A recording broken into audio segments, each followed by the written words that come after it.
साक्षीने पुण्यातल्या नामांकित इंजिनिअरिंग कॉलेजमधून सॉफ्टवेअर इंजिनिअरिंगचं शिक्षण घेतलं।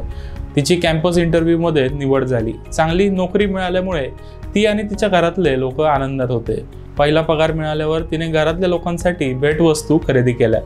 तिने आई वडिलांसाठी कपडे, लहान भावासाठी मोबाईल आणि स्वतःसाठी चांगला लॅपटॉप खरेदी केला। पहिल्या पगारात भरपूर शॉपिंग केल्यानंतर दुसऱ्या महिन्यापासून बचत आणि गुंतवणूक चालू करण्याचं तिने ठरवलंय। सर्व खर्चाचा अंदाज घेतल्यानंतर आपण दर महिन्याला 5,000 रुपयाची गुंतवणूक करू शकतो हे तिच्या लक्षात आलं। पण ही रक्कम कुठे गुंतवायची हे तिला ठरवायचं आहे। तिचे वडील अनेक वर्षापासून म्युच्युअल फंडमध्ये गुंतवणूक करतात आणि त्यांना SIP वर सरासरी 12 ते 14% रिटर्न मिळालाय। त्यामुळे साक्षीने म्युच्युअल फंडमध्ये SIPच्या माध्यमातून गुंतवणूक करण्याचा निर्णय घेतला।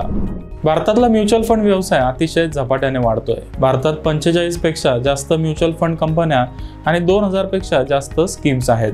मग अशा परिस्थितीत जे लोक नवीन गुंतवणूक चालू करत आहेत त्यांनी कोणत्या फंडमध्ये गुंतवणूक करावी हे त्यांना कळत नाही।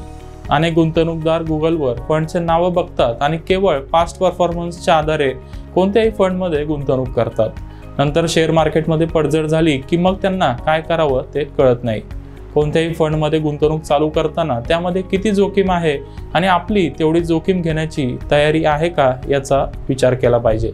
यासाठी म्युच्युअल फंडमध्ये असणाऱ्या 3 प्रमुख कॅटेगरीची आपल्याला माहिती पाहिजे। म्युच्युअल फंडमध्ये इक्विटी, हायब्रिड आणि डेट अशा 3 प्रमुख कॅटेगरी आहेत। इक्विटीमध्ये सगळ्यात जास्त जोखीम आहे आणि रिटर्न देखील सगळ्यात जास्त म्हणजे साधारण 12 ते 16% मिळू शकतो।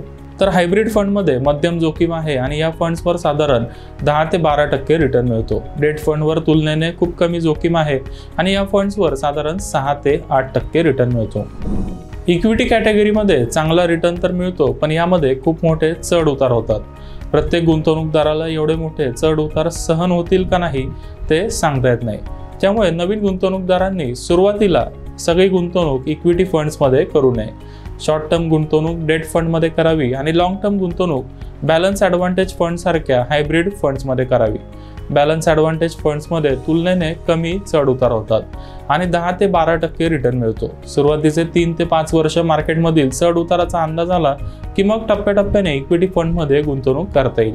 काही कारणास्तव शेअर मार्केटमध्ये मोठी पडझड झाली तर तेव्हापासून इक्विटी फंडमध्ये SIP चालू करावी। असं केल्याने जोखीम कमी होईल आणि चांगला रिटर्न मिळेल।